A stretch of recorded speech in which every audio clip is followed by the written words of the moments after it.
দোস্ত 30টা রোজা রেখে অনেক খুশি লাগতেছে না? ও বেটা 30টা রোজা রাখা বেটা কালকে ঈদটা পালন করলাম অনেক ভালো লাগতেছে। অনেকদিন পর বেটা এই দুপুরবেলা চলে না বেটা পেট বেড়ে গেছে। ও 30টা তারাবি পড়ে তা পায়ের ভিতরে গেল রোজা একটু আনাস আমার এত ব্যথা করতে গেলে অবস্থা ব্রো। তাও কিন্তু 30টা রোজা রাখার মজাই আলাদা। ব্যথা তবে এবারে রোজাতে রোদটা অনেক বেশি আছে।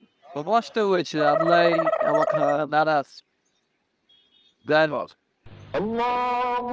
দোস্ত আদান নিয়ে নিছে নামাজ নাবি না? চল নামাজটা পড়ে আয়।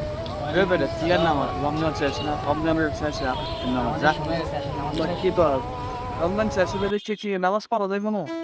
বেটা রমজান কা চিয়ার নামাজ যা রমজান শেষ এবার কি 1 মাসে বাকি কি শেষ? এবার তো ফের রাত